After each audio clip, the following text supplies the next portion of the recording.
Wed her. Good God, mother, I would sooner wed my horse. At least the mare has a pedigree and does not smell of the fold yard. The Earl of Brayfield said it at his own hunt breakfast at 10:30 in the morning, in a yard with 30 people standing about in it, and he said it loudly, because he was a man who had never discovered that a voice could be lowered.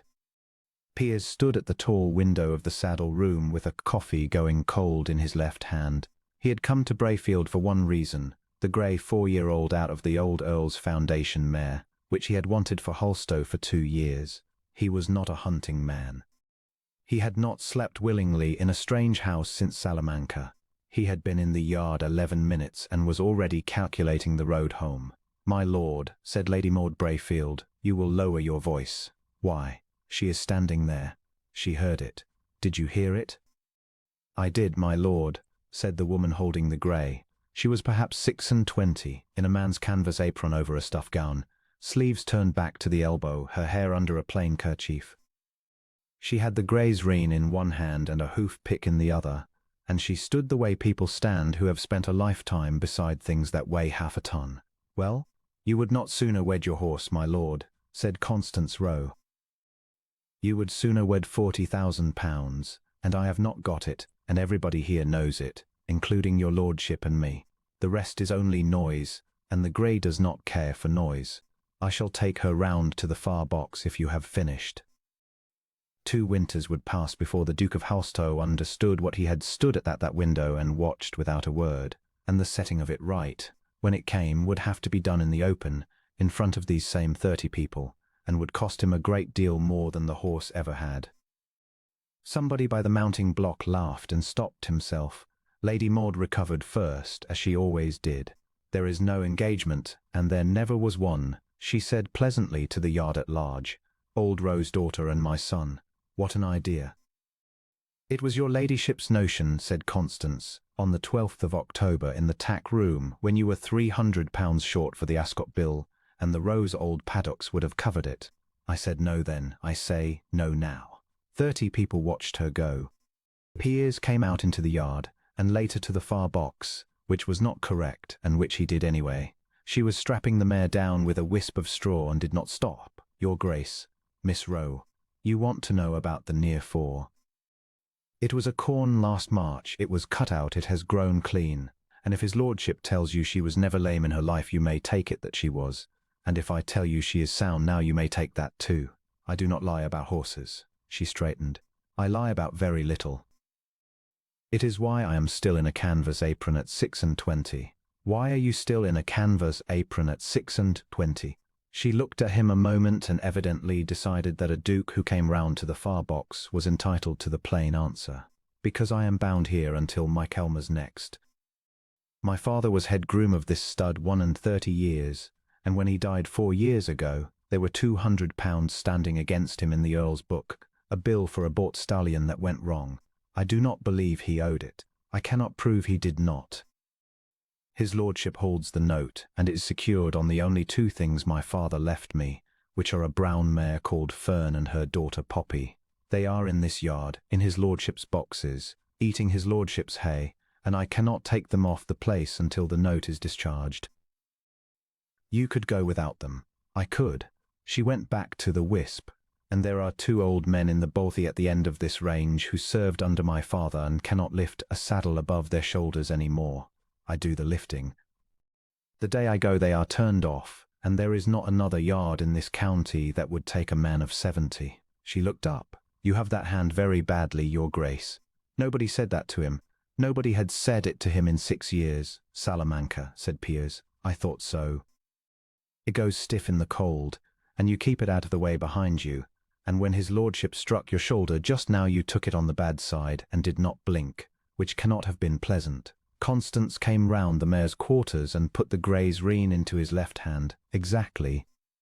Without being asked, without appearing to think about it, the way one hands a tool to a workman. She goes better off the left rein anyhow. Most of them do. Nobody notices. He went back across the yard and found the Earl by the mounting block, and did the thing he had come out meaning to do. "I will buy the note," said Piers. £200 and 50 for the trouble of the pen, and I will have it out of your book this morning. Brayfield stared and began to laugh, and went on laughing until his mother put a hand on his arm. 250 for a dead groom's bad debt. Halstow, you are the strangest fellow in England. He wiped his eyes. No, not for 250 and not for 1,000. Do you know what that scrap of paper is? It is the only thing on this earth that keeps the best stud hand in 3 counties standing in a bad yard for £11 a year. I could not buy that with money. I have tried, and when it is paid, it will not be paid, said the Earl of Brayfield comfortably. She has £11 a year and 2 old men to feed out of it. She will be in that apron at 50. Now come in out of the cold, and let us talk about the grey. He came back on the Thursday with Tench, who had been stud groom at Halstow for 19 years, and disapproved of every horse he had not bred himself. The yard had been got ready. There were 4 horses out on the flags instead of 1, and a dealer from Newmarket in a bottle green coat, and the Earl of Brayfield in the middle of it all in high good humour. The grey, you know. Now this is the one, Halstow.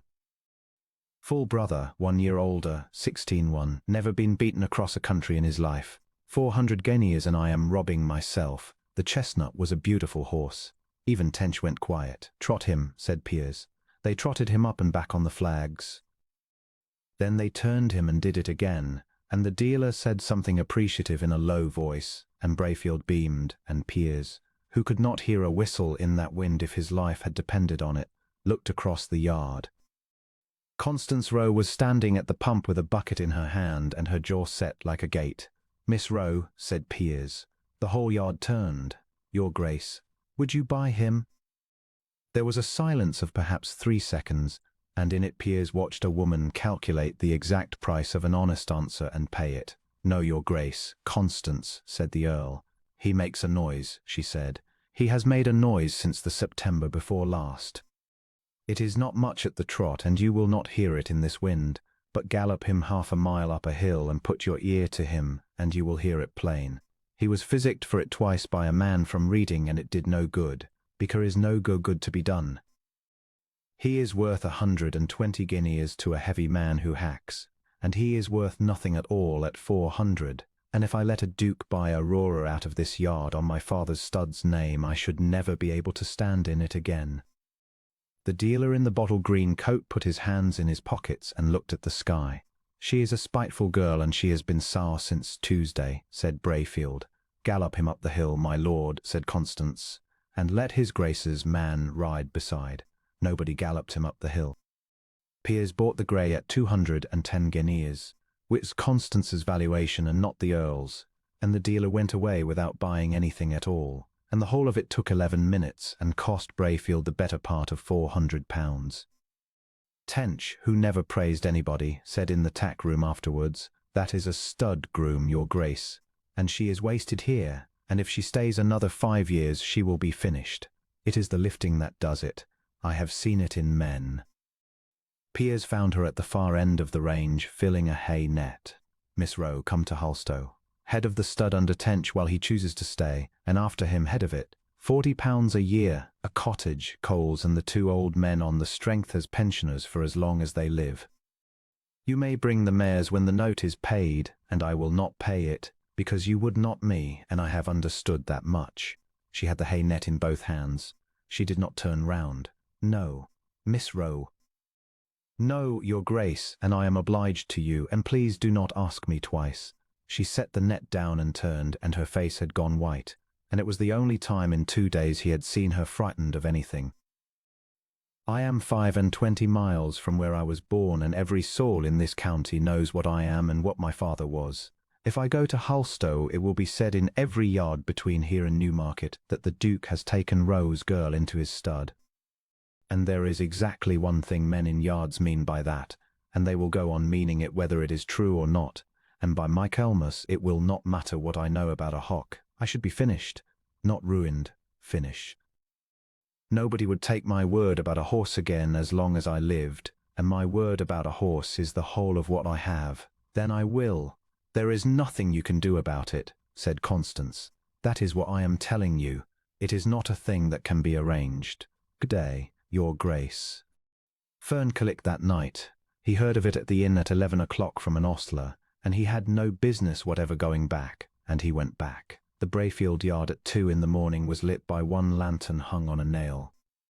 A brown mare was being walked round and round the flags with her head down, and a woman in a canvas apron and a man's coat was walking at her shoulder saying something to her, steadily over and over, in the tone a person uses to a horse. He stayed by the arch and did not interrupt.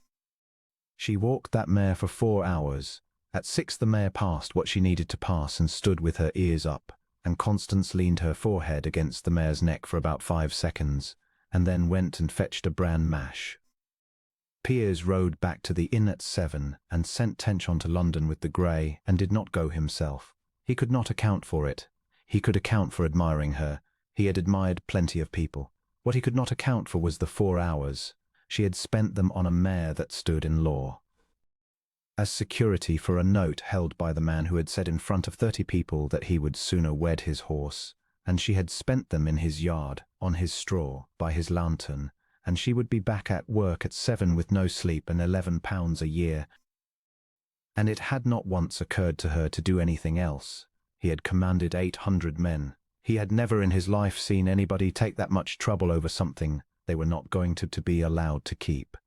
He found the honest way in March, and it took him 4 months to think of it, which he considered no credit to himself at all. He engaged her, not as a servant, as an opinion.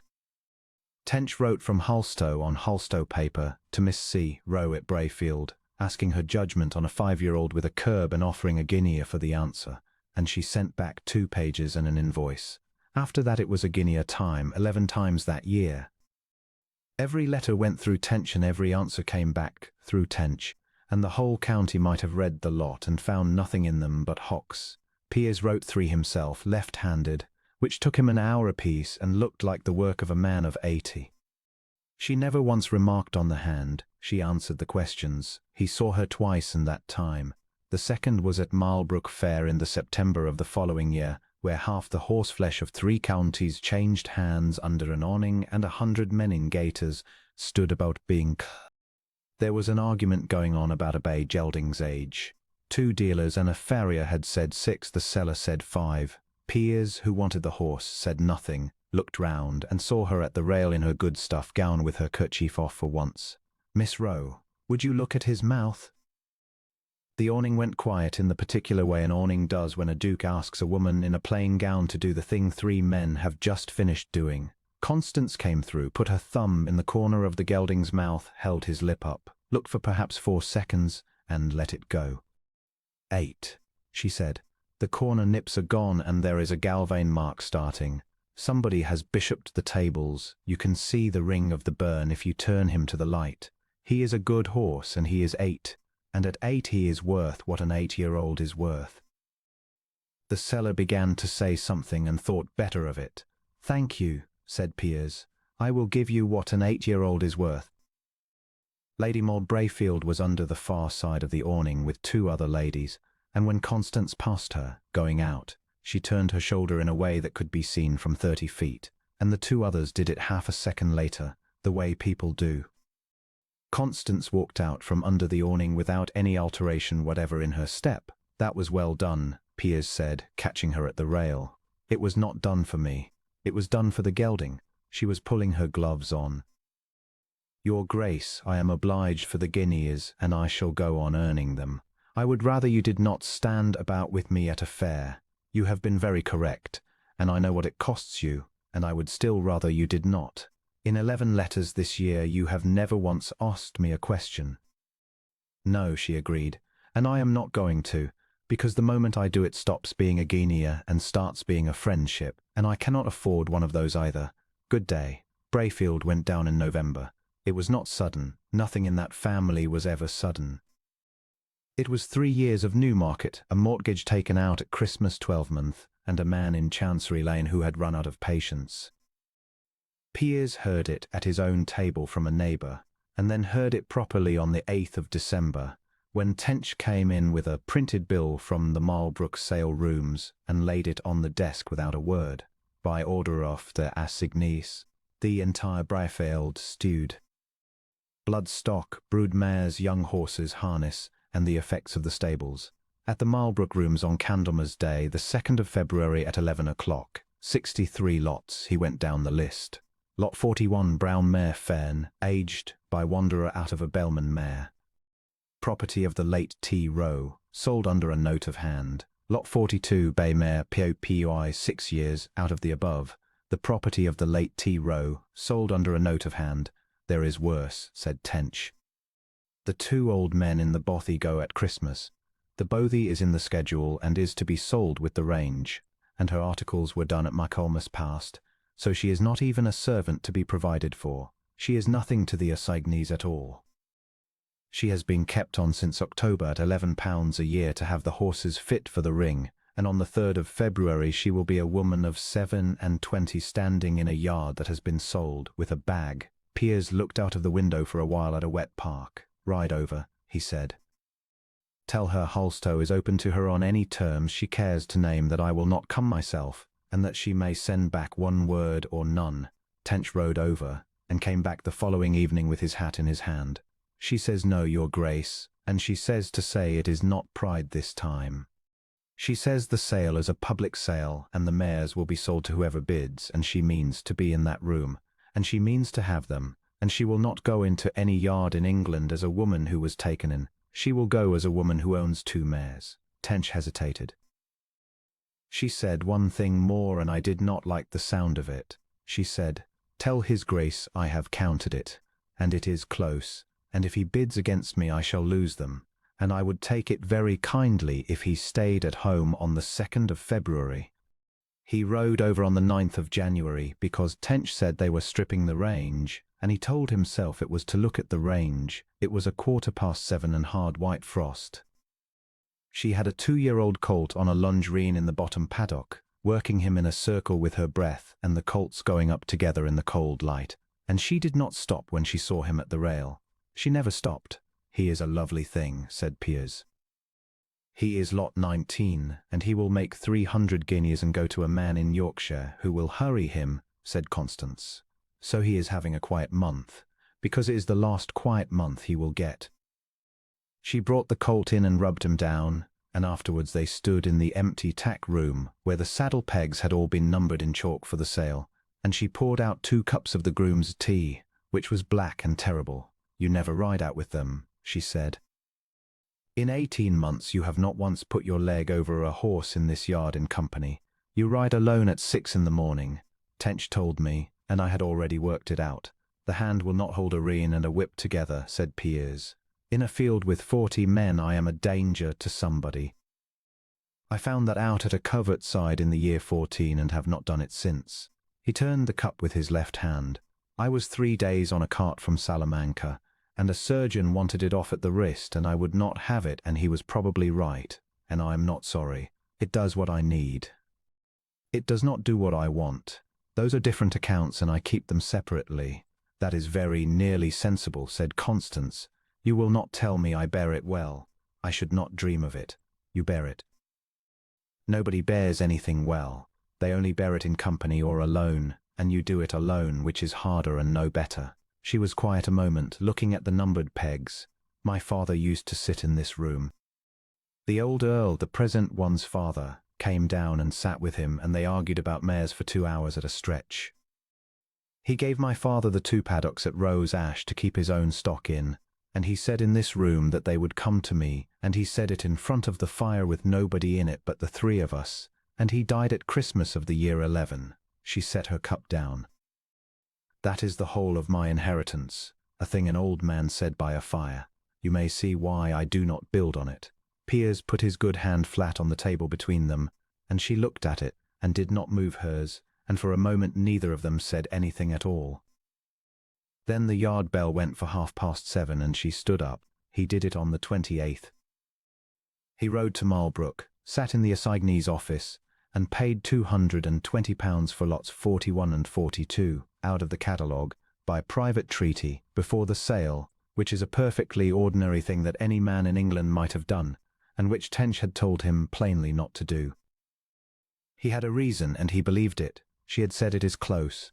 He had done the arithmetic himself, 3 times on paper, 11 guineas a year in letters, her wages, her father's saddle and his watch, Some small thing put by £180, perhaps 190.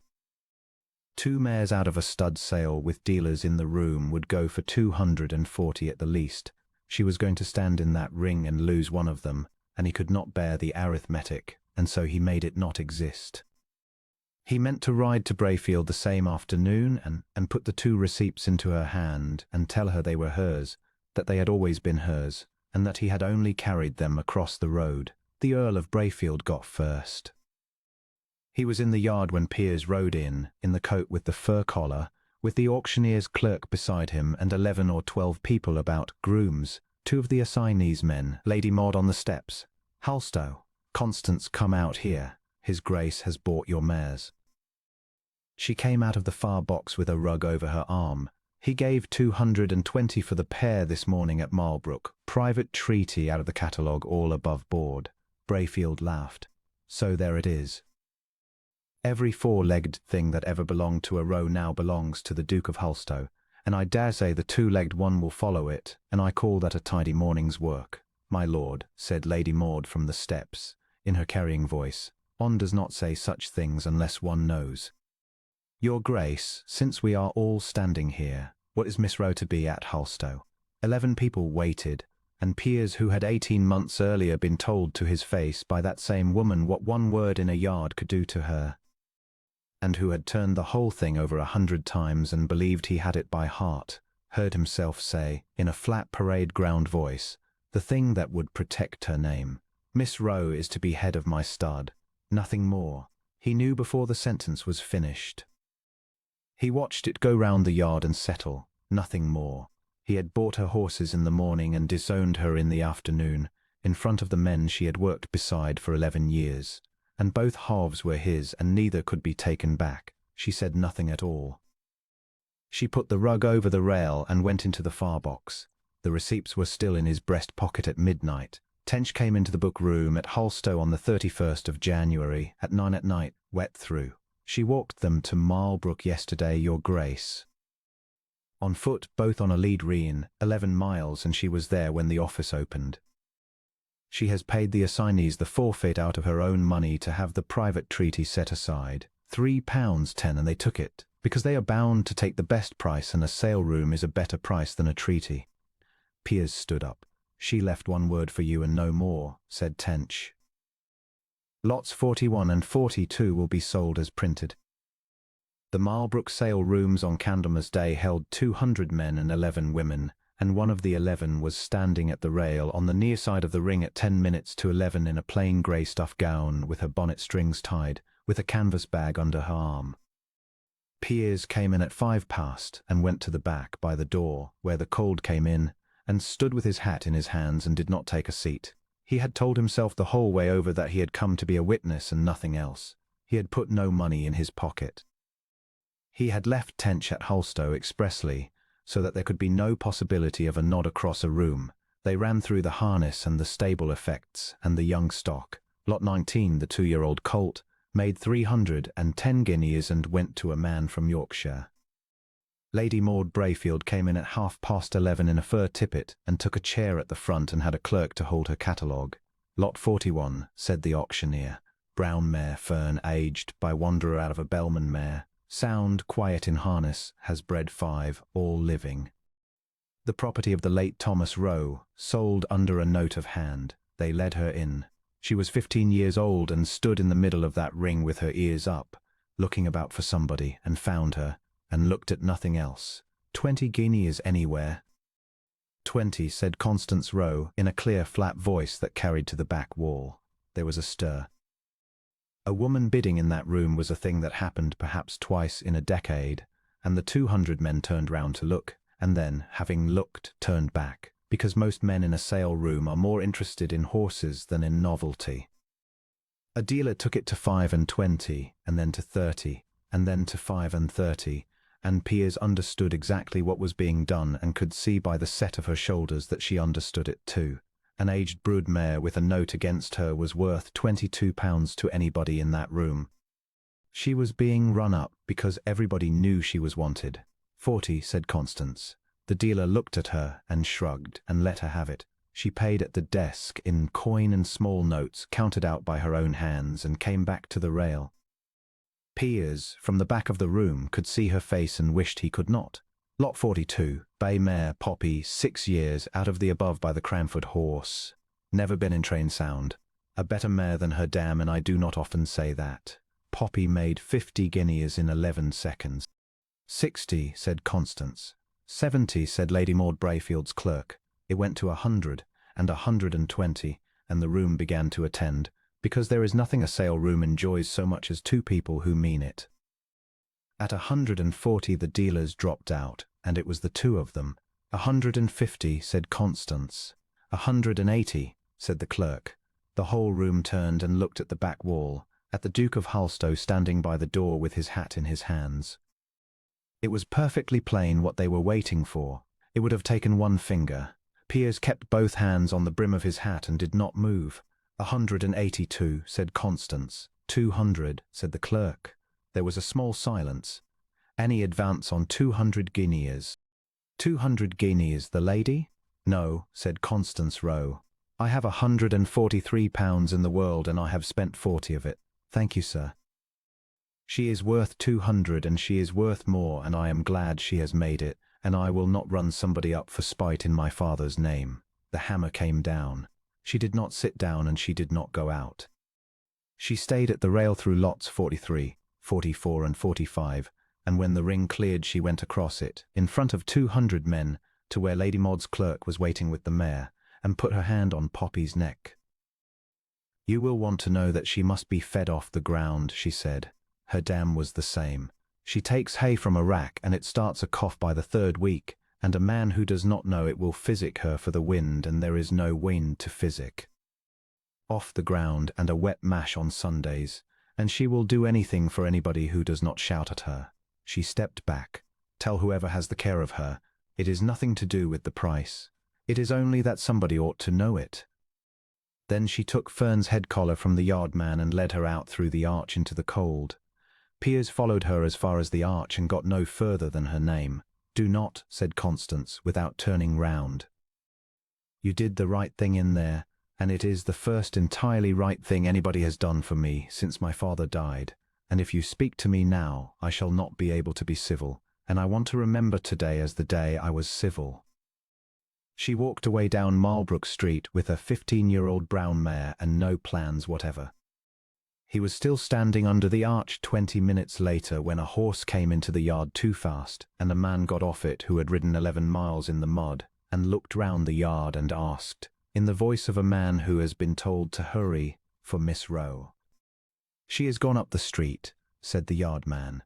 What is it? His lordship was taken bad in the night.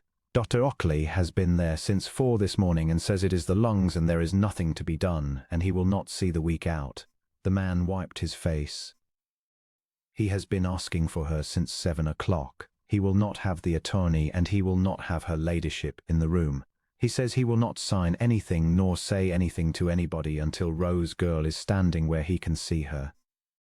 She would not take the Halstow carriage, so Piers put the mare behind it on a lead rein and drove her himself, one-handed, the 11 miles to Brayfield, and neither of them said anything for the first 6. He may only want to be forgiven, she said at last. Men do, at the end. It is very cheap. Then you may refuse. I shall not refuse. I shall say something civil and mean nothing by it, and he will die comfortable, and that is what it will cost me. She looked out at the hedges going by. I would rather it were that than the other thing. What other thing? That he has something to give me, said Constance, and has been sitting on it for 8 years. Dr. Ockley met them at the door and said the plain truth in the plain way, which Piers thought better of him for, an inflammation of both lungs, 4 days at most, and the mind entirely clear, which was in this case unfortunate for everybody. Lady Maud was on the landing. He is not himself. He is not to be listened to. He has asked for Miss Rowe, said Dr. Ockley, and he is the Earl of Brayfield until he is not, and I shall take her in. There were 3 people in that room besides the man in the bed, the doctor, the Duke of Halstow, and Constance Rowe standing at the foot of it with her bonnet in her hands. The Earl of Brayfield was a shallow man, and he did not become a deep one in 4 days. What he did was tell the truth once badly in a voice that kept stopping. Your father's note. 200, it was paid. Constance did not move. My father paid it. Not yours, mine. The old man paid it off himself the summer before he died, because the stallion was bought on my order and he knew it, and Roe never owed a farthing of it. There is a discharge.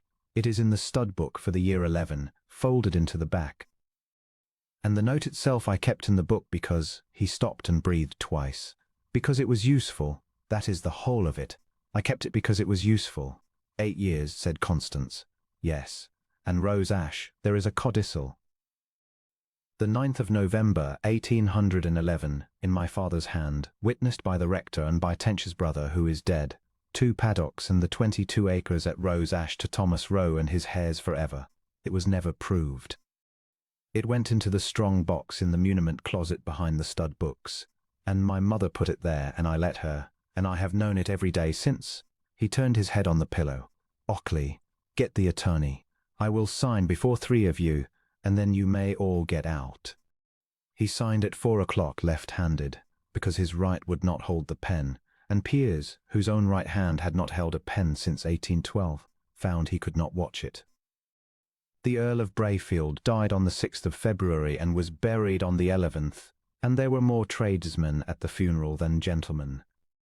The assignees held their final meeting at the Marlbrook Rooms on the 4th of March, in the long room where the sale had been, with the same clerks and a good many of the same faces. The codicil was proved. 22 acres and 2 paddocks at Rose Ash came out of the estate and went where they had been left in 1811. The discharge was produced out of the stud book, in the old Earl's writing, and it followed that the note of hand had been dead for 8 years, and that lots 41 and 42 had been sold in February under a note that did not exist. The assignees, who were honest men in a hurry, undid it in 4 minutes. Lady Maud Brayfield was required to give up the bay mare Poppy against repayment of her 200 guineas, and she did it in writing from her own house, and did not attend. Then Piers stood up. I have no business at this meeting, he said, and I shall be 4 minutes. On the 28th of January I came to the assignee's office in this town, and bought 2 mares out of the catalogue by private treaty, because I could not bear to watch a woman be outbid. Nobody asked me to. She had asked me not to. That afternoon, in the Brayfield yard, in front of 11 people, her ladyship asked me what Miss Roe was to be at Halstow, and I said, head of my stud, nothing more. He let the room have it. I said it to protect her name. I was a coward, and it protected nothing. Some of you heard it. All of you heard of it. So you may hear this in the same room. He turned. Miss Roe, I am asking you to marry me. I have bought nothing. I am not going to. And if you say no, I shall still take my mares to your judgment, and pay a guinea for it, and be glad of it. 200 men found something to look at. Constance Roe up from the 3rd bench with her bonnet strings in her fingers. You stood at the back of this room on Candlemas Day with 200 guineas in your pocket-book, and you did not lift a finger, she said. Everybody here watched you not lift it. I have thought about very little else for a month. She looked round at them all, unhurried. Yes, your grace, on terms. Rose Ash stays in my name and goes to my heirs and not to Halstow. I decide what is covered and by what. And the 2 old men out of the Brayfield bothy come on the Halstow strength for life, and they are not to be called pensioners in their hearing. Agreed to all 3, said Piers, and I would have agreed to 9.